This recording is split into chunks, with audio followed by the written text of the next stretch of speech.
Today I'm going to give away a free t-shirt, bring you a Comic Hero Throwdown Showdown fight, bring you comics news, and reveal the books I'm up this week. How y'all doing? I'm Victor, and you are watching the Comic Hero Show. Now kick that intro.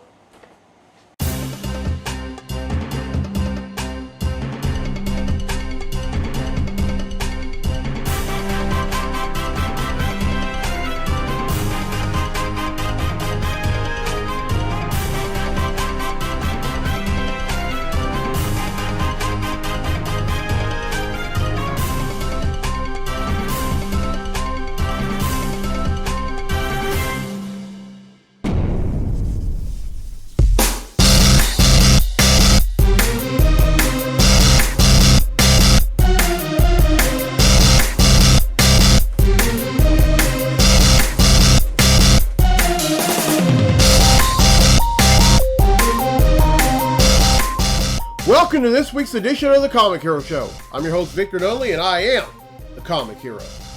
The summer of superheroes continues, and on this episode, I'm paying tribute to those heroes in a half shell, the Teenage Mutant Ninja Turtles. Now, some of y'all are wondering, aren't they cartoon characters? Well, they're most commonly known as cartoon characters, but what a lot of folks don't know is that they're original comic book characters. They started out in comics first, and they were created by Kevin Eastman and Peter Laird in 1984, and then 3 years later, they became cartoon characters. When they first started out, there were these assassins that lived underground, but when they became cartoon characters, they became these fun-loving teenagers that could kick your butt, all four with different personalities. Of course, the four members of the Teenage Mutant Ninja Turtles are Leonardo, Donatello, Michelangelo, and Raphael. And throughout this episode, I'm going to wear 4 different comic hero tees representing all four of the turtles. And right now, I'm wearing a Leonardo comic hero tee, and then of course you have his color blue, and then you have the turtle shell pattern inside the speech bubble, and then you have the Teenage Mutant Ninja Turtle logo. Well, the secondary logo. And also gonna wear 3 more. Donatello being the next one. Then after him, Raphael and Michelangelo. I'm doing it in the order of the classic theme song that's been around since 1987. But I love these characters, and of course, I have the action figures. I have a turtle van, but it's very old, and there's a few parts. That are missing, but as long as I have the van, that's all that matters. And yeah, a lot of other folks love the TMNT as well. I mean they've been in comics. They've been on the small screen. They've been on the big screen. And then, of course, the action figures. You can't go wrong with those. So, yeah. All right, it's time to give away a free t-shirt.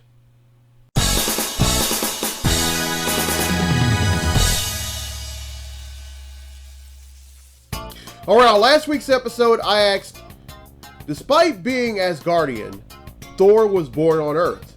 What country was he born in? Well, the correct answer is Norway. And 8 people have answered correctly, and because they've answered correctly, your name's been in the drawing for a free tee. And that drawing takes place right now. So the winner of the free tee for this week's episode of the show is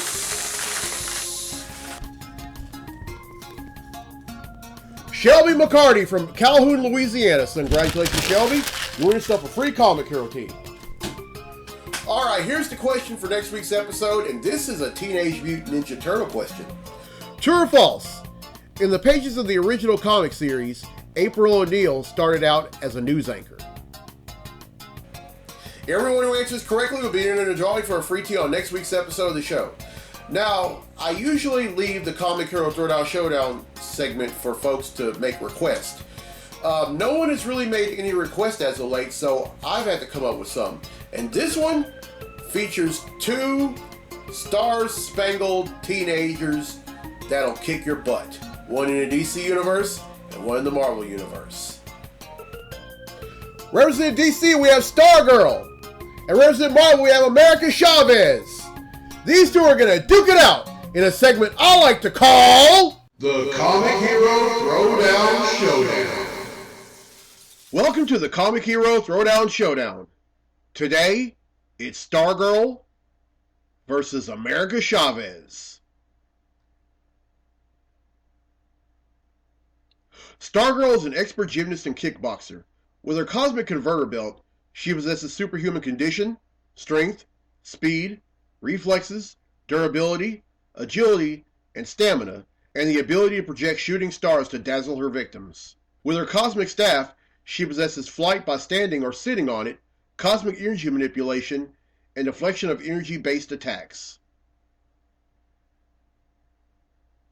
America Chavez possesses superhuman strength, speed and durability, flight, star blast, and interdimensional travel.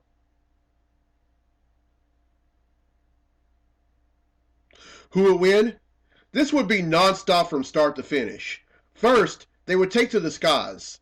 America would use her star blast on Stargirl, but the latter would deflect it with her cosmic staff. Stargirl would then counter with shooting stars and temporarily blinds America in the process. The fight then goes on land as America crashes to the ground. With the latter temporarily blinded, this gives the former the opening she needs. Stargirl delivers a series of punches and kicks on America for almost a minute. America suddenly regains her sight and blocks every blow soon after. Just as America is about to generate some offense of her own, Stargirl's cosmic staff, which is also sentient, comes to the aid of its owner by delivering a blast of cosmic energy. This gives Stargirl the opening she needs, and she delivers a vicious roundhouse kick to America's head. Stargirl wins, and that concludes this fight on the Comic Hero Throwdown Showdown. Alright, well, I hope y'all enjoyed that fight, and I'll have another fight for next week. Now, if y'all want to make some requests for the Comic Hero Throwdown Showdown fight, go ahead and do so. It could be a comic book character versus a comic book character. It could be a comic book character versus a video game character. Yeah, but get your request to me. I mean, they're not going to fall upon deaf ears unless they don't really make a lot of sense. For example, and I bring this up a lot, but there was someone who made the request of Iron Man versus 50 Cent, and when I did the 3rd anniversary episode back in 2016, I was very embarrassed by that. So don't send requests like that. All right, now it's time for Comically Speaking. So without further ado, let's talk comics!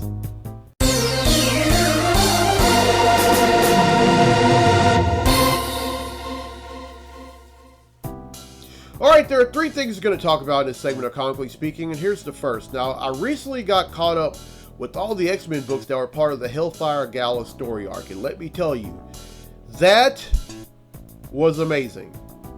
Of course, the Hellfire Gala was, it was this event on Krakoa, and it was a little different. Instead of, just about everyone on Krakoa, or mostly all the mutants on Krakoa were all invited to it. And there were quite a few guests from that weren't mutants that were invited. There were a few of the Avengers, a few other dignitaries, and then even Deadpool was invited. Yeah. But it was great, although some of the get-ups that the mutants were dressed up as, I've said this many times before, they looked like they were hand-me-downs from the Hunger Games or something. I mean, they were all very interesting, especially some of the things that the characters from X Factor were wearing. Yeah. But then there was something really funny that happened. We all found out that Nightcrawler can't hold his liquor at all. I mean, that guy has a very, very low tolerance for alcohol. I mean, I always knew that Nightcrawler was like, because he never really fancied me as somebody who drinks, and we found out firsthand that he can't handle his liquor. And then one awesome thing that happened was that some of the mutants on Krakoa, and then some of the mutants on Arakko, which was the sister island Krakoa, had arrived on Mars to make the planet habitable, and they call it New Araco. Now, when this happened, this happened in Planet Size X-Men, which was a one-shot that was part of the Hellfire Gala story arc, and I honestly thought that both the mutants on both Araco and Krakoa were going to start living there, and that they were going to transfer. But from my understanding, I don't think the mutants on Krakoa have. It's only the mutants on Araco. But I'm thinking, wow, they made Mars a livable planet. Wow, that is amazing. A lot of awesome things happened, but at the last issue of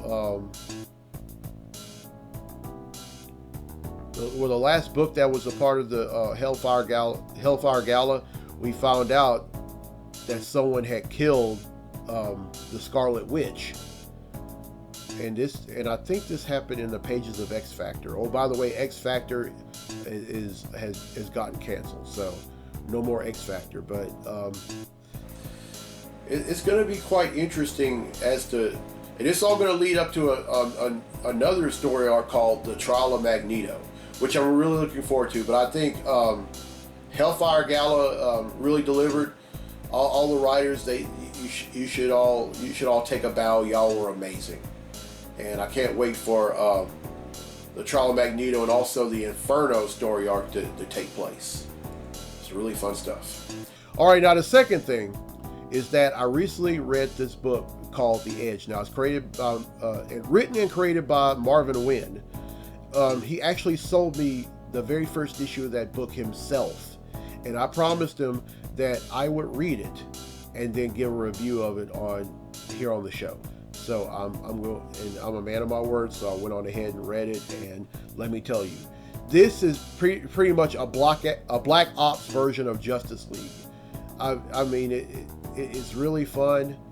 Love the characters that are in it, and they all work under this one guy who doesn't even fight. He just overlooks everything from his office, and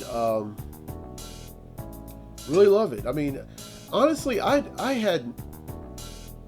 Why didn't anyone tell me how awesome indie books were?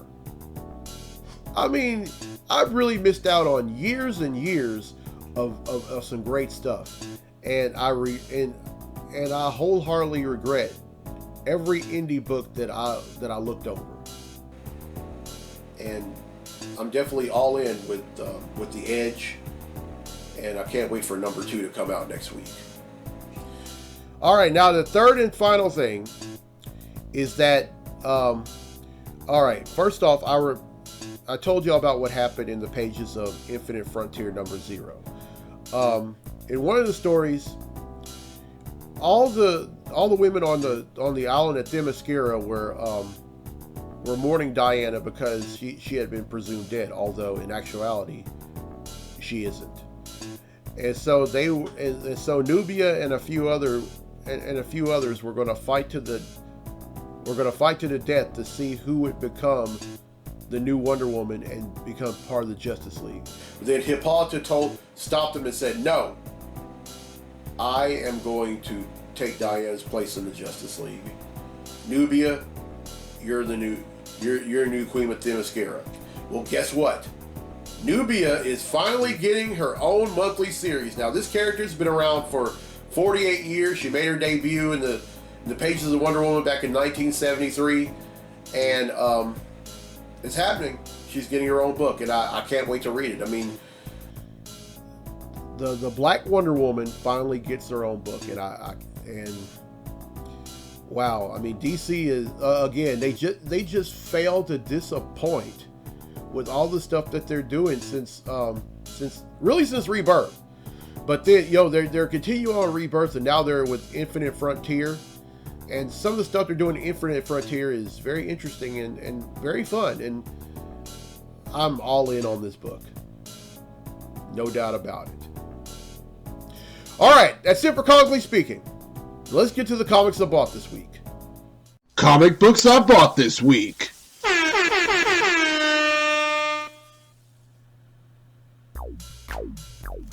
All right, first up is Action Comics Annual 2021.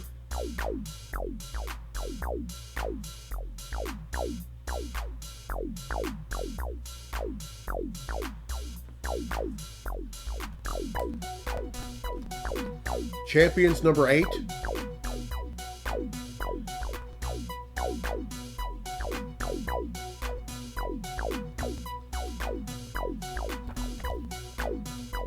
Detective Comics number 1039.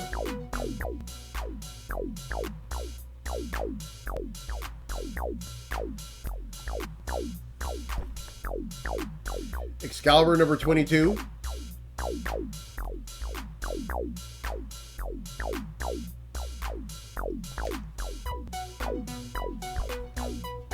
The Flash Annual 2021.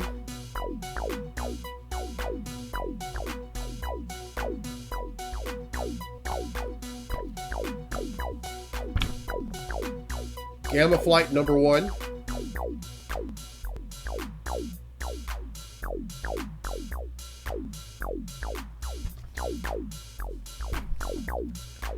Infinite Frontier number 2.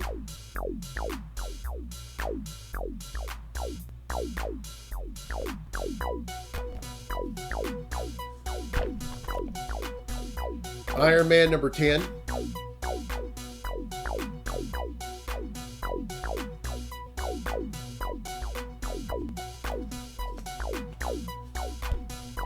Love this book. The Joker number 5.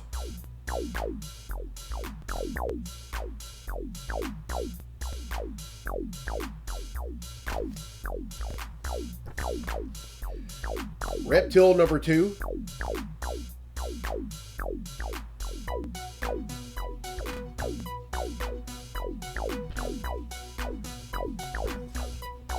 Extreme Carnage Scream.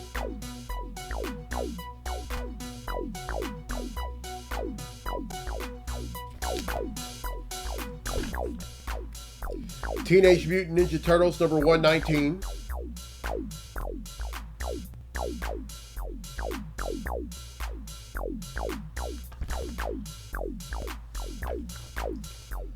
Thor number 15.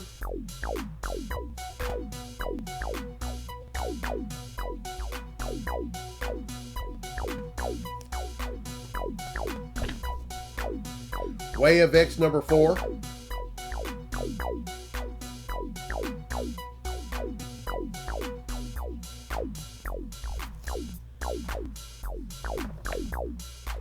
Wonder Girl number 1.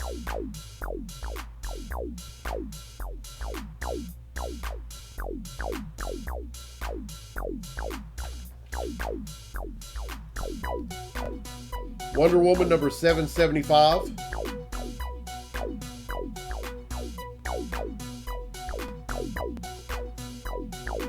And finally, X-Corp number 3.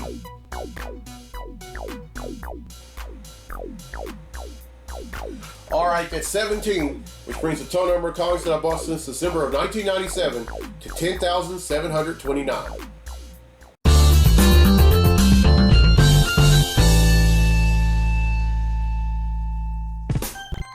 All right, well, I hope y'all enjoyed this week's episode. Here's a question again for a free tee for next week's episode of the show. True or false? In the original Teenage Mutant Ninja Turtles comic series, April O'Neill started out as a news anchor. Everyone who answers correctly will be entered in the drawing for a free tee on next week's episode of the show. And congratulations to Shelby McCarty from Calhoun, Louisiana, who won a free tee on this week's episode. All right, on next week's episode of the show, continuing the summer of superheroes, I'm going to show some love to Black Widow. Now, I'm doing this in celebration of the current Black Widow movie that's out in theaters and on Disney+. And I haven't seen it, but I will see it before I do the next episode. Of course, Scarlett Johansson plays that role and has played that role since Iron Man 2 in 2010. And she's really delivered in every movie that she was in, and I hate that her character died in Avengers Endgame. But Scarlett, thank you for the hard work that you put into that character and bringing that character to life. All right, And then don't forget about GeekCon. GeekCon is in 3 weeks. It's Friday, August. I was about to say July. Friday, August the 13th through Sunday, August the 15th at the Shreveport Convention Center. The times for each day: Friday is from 6 to 9. That's vendors night, and then Saturday, which is the day that a lot of folks are coming. That's from 10 a.m. to 7 p.m. And then the final day, August 15th, is from 1 to 5. A lot of great guests there. Murr from Impractical Jokers, Jason Mewes, Eddie McClintock, Lexi Raid, Emily Swallow, Scout Taylor Compton, Alice Cooper, and then also I'm going to be a vendor there. So I'm going to sell some Comic Hero tees, cups, and trucker hats, and also some autographed photos. And if you want to get a picture with me, it's free. Now, a lot of these guests are probably going to end up, they're going to end up probably charging, but not me, because making memories doesn't cost a thing. It's priceless. All right, I'm Victor Nolly on the Comic Hero. I'll see you next week for episode 365. So until then, be safe, be blessed, be a hero, and cowabunga! It's Ninja Time! I love being a turtle!